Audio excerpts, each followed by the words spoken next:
Assalamualaikum warahmatullahi wabarakatuh. Teman-teman semua, sahabat semua, selamat datang kembali di channel YouTube Belajar Ta'aruf TV. Bagi teman-teman yang baru join dan baru pertama kali menonton video di Belajar Ta'aruf TV, silakan untuk tekan dulu tombol subscribe-nya dan juga nyalakan loncengnya agar selalu mendapatkan info-info teraktif dan terupdate dari channel Belajar Ta'aruf TV. Saya Agus Aribowo, akrab disapa Uda Agus. Di channel YouTube Belajar Ta'aruf TV ini saya akan banyak sharing tentang hubungan. Ya, hubungan bagi yang belum menikah, pranikah, hubungan untuk yang sudah menikah, pernikahan, dan hubungan antara orang tua dan anak tentang pengasuhan. Saya akan sharing cerita, tips, pengalaman untuk sahabat semua. Harapannya bisa bermanfaat. Di video kali ini, di segmen ngobrolin jodoh dan cinta, ya, kita akan membahas. Di video kali ini kita akan membahas satu topik yang tentunya sangat menarik bagi jomblo. Kenapa saya katakan menarik? Karena topik ini sering ditanyakan kepada saya ya, waktu saya ngisi webinar, waktu saya sharing di Instagram ya, di komen tulisan saya di Instagram tuh banyak yang nanya. Pertanyaannya adalah, udah Agus, kira-kira gimana sih caranya kita bisa tahu kalau dia adalah jodoh yang tepat untuk saya atau tidak? Dan banyak juga yang bingung ya, misalnya dia dihadapkan oleh dua pilihan.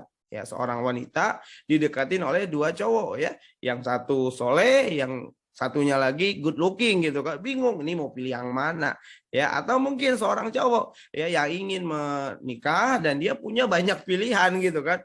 Ada bunga, melati, mawar ya, dan juga ada kaktus gitu ya.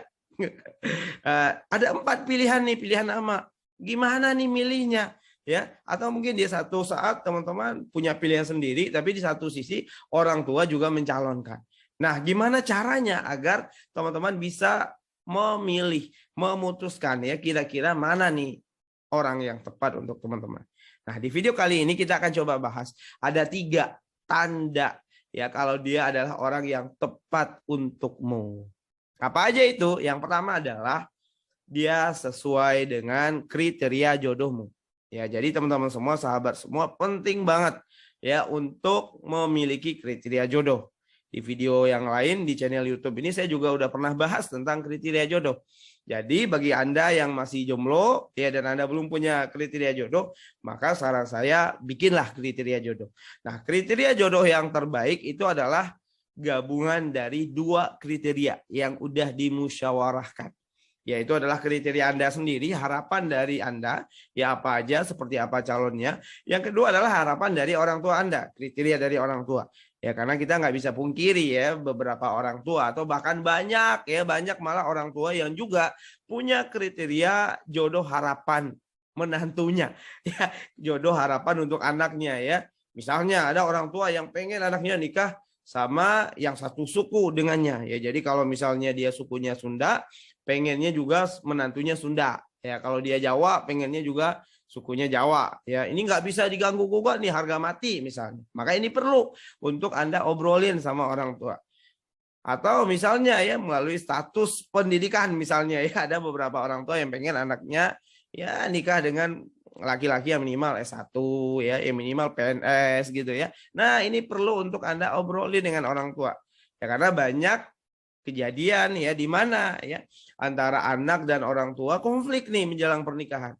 Si anak udah cinta mati, ya orang tuanya penuh kebencian gitu ya, nggak suka sama calon menantunya. Nah, ini penyebabnya kenapa? Karena si anak dengan orang tua ini nggak pernah ngobrol, jarang banget buat ngobrol, makanya ya jadi konflik lah ya, nggak ada komunikasi. Maka Anda perlu nih yang pertama ya, bikin kriteria jodoh, ngobrolin sama orang tua. Lalu ketika proses taruh atau ada yang dekatin, tinggal dikenali. Nah, yang pertama dilihat itu adalah seberapa sesuai, seberapa mendekati dengan kriteria jodoh yang Anda miliki. Ya, kalau yang sama persis mungkin agak sulit gitu ya, tapi kan bisa dilihat apakah mendekatinya 70%, 90% gitu ya. Itu bisa dilihat. Yang kedua adalah saat proses taruh ya. Ini kalau misalnya Anda proses taruh, maka Anda bisa menilai, merasakan kira-kira saat komunikasi, saat ngobrol nyambung nggak? Nah, salah satu orang yang tepat untukmu adalah ketika di dalam proses komunikasi, ngobrol itu ngerasa nyambung. Ya, Kalau yang bertanya, kalau mungkin ada yang bertanya, pas ta'aruf boleh nggak ngobrol berdua? Boleh ngobrol langsung ya, tapi ada yang menemani gitu ya. Ngobrol di grup WhatsApp gitu ya. Ngobrol saat ketemu ada ya. Jadi ta'aruf itu bukan hal yang mengerikan, yang nggak boleh ketemu, yang nggak boleh ngobrol. Boleh kok ngobrol ya. Cuman ngobrolnya nggak berdua gitu ya. Ada yang nemanin, ada pendampingnya. Nah, dalam obrolan itu apalagi kalau misalnya Anda ikut kelas belajar ta'aruf ya, ada lebih dari 18 topik yang perlu dibahas dalam proses ta'aruf. Nah, 18 topik ini saat ngobrol itu kan butuh beberapa kali pertemuan tuh ya. Jadi pertemuan 1, pertemuan 2, pertemuan 3, atau bahkan sampai pertemuan 5 atau mungkin 10 ya. Begitu juga dengan tempat ya, ketemu di rumah si wanita, ketemu di rumah laki-laki, kenalan sama keluarga laki-laki, ketemu di tempat umum, di resto, di kafe misalnya gitu ya. Ya, karena memang ta'aruf juga boleh ya ketemu tempat umum selama nggak berdua. Ya itu aja ya bedanya ya, sama nggak berdua, dan jelas ya topik yang diobrolin gitu ya. Nah, dalam proses panjang itu diskusi ngobrol itu tentu teman-teman akan merasakan ya, Anda akan merasakan apakah dalam proses ngobrol yang panjang dan beberapa kali itu akan merasakan apakah nyambung atau enggak. Nah, orang yang tepat untuk menjadi pasangan hidup teman-teman, yang tepat untuk dipilih ya, salah satu indikatornya adalah nyambung saat ngobrol. Ada rasa kecocokan tuh saat ngobrolnya. Ya. Jangan sampai ya yang satu cerot ya ngobrol gitu ya kayak air mengalir, gak berhenti-berhenti, yang satu cuma diam. Ya, ya itu nggak nyambung. Atau sama-sama diam. Ada yang proses ta'aruf ketemuan sama-sama diam, ya perantaranya juga diam, bingung juga gitu ya. Makanya daripada diam-diam agar tahu bagaimana langkah-langkahnya, bisa pelajari di kelas pranikah belajar ta'aruf ya. Sorry iklan dikit ya. Nah, saat proses ketemu tadi, ngobrol tadi, dan apabila merasakan nyambung, maka itulah salah satu tanda kecocokan. Nah, pertanyaannya, kenapa kok ngobrol? Ya, kenapa kok ngobrol nyambung itu menjadi ukuran? Karena setelah teman-teman menikah nanti ya, mungkin ya 80% dari isi pernikahan itu ya ngobrol, bercanda ya, bergurau ya, diskusi ya, ngobrolin hal-hal penting gitu ya. Itu yang akan dilakukan. Dan salah satu kunci ya dari pernikahan yang bertumbuh itu adalah yang mana di dalam pernikahan itu komunikasinya atau ngobrolnya baik, lancar. Nah, saya kan sebagai konsultan pernikahan juga nih ceritanya. Nah, dari sekian banyak kasus yang saya hadapi nih ya, klien-klien yang masuk, yang curhat, yang cerita, itu banyak persoalannya adalah sulitnya buat ngobrol sama pasangan. Ya, khususnya para istri ya yang apa? Yang bingung gitu ya. Bagaimana nih ngobrol sama suami susah diajak ngobrol, atau suami yang susah ngobrol, ngajak istri ngobrol dan sebagainya. Ya diam-diaman. Nah, makanya ngobrol menjadi salah satu indikator penting gitu ya. Nah, yang ketiga adalah yang menjadi indikator penting juga adalah teman-teman dengan calonnya. Ya, Anda dengan calonnya merasa sekufu enggak? Sekufu itu adalah merasa senasib. Jadi saat ngomong itu kayak apa ya, merasa senasib, merasa seperjuangan gitu ya. Misalnya yang satu dulu cerita ya, dulu aku waktu SMP pernah lo jualan es krim di sekolah gitu kan. Terus yang satu lagi menimpali, oh iya sama dong, aku dulu waktu SMP juga pernah jualan keripik di sekolah, aku bantuin orang tua. Iya, aku juga bantuin orang tua, orang tuaku dulu kerjaannya begini, jadi anak harus bantuin. Nah, itu kan ada rasa kesekufuan. Ya, jadi sekufuan itu malah merasa sebanding, ya, merasa setara, gitu ya, merasa senasib. Ini bisa jadi ya dari pengalaman hidup di masa lalu, ya, bisa jadi juga sekufu atau senasib ini dilihat dari mimpi bersama. Ya, sama-sama punya impian ingin membangun rumah tahfiz, misalnya rumah Quran, ya, bisa menjadi sekufu.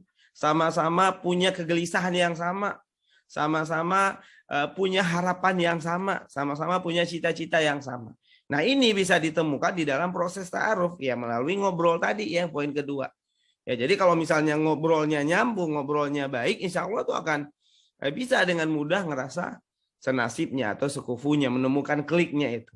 Nah, ketika udah ngerasa sekufu, ngerasa sefrekuensi gitu ya, maka di sana akan kerasa tuh kliknya. Wah, kayaknya nih orang yang cocok nih. Gitu ya. Jadi itu kira-kira teman-teman semua, sahabat semua, 3 tanda kalau dia adalah orang yang tepat untukmu.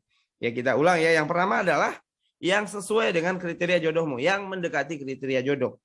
Jadi perlu memiliki dulu kriteria jodoh. Yang kedua adalah yang nyambung ngobrolnya. Dan yang ketiga adalah yang merasa senasib ya atau sekufu.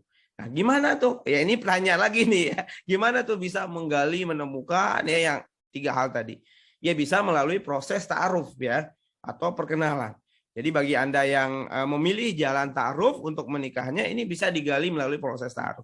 Bisa juga dikuatkan dengan musyawarah. Ya, jadi musyawarah dengan orang tua. Musyawarah ini dia punya pasangan, yaitu adalah istikharah. Jadi musyawarah dengan orang tua, musyawarah dengan orang soleh, dan juga istikharah.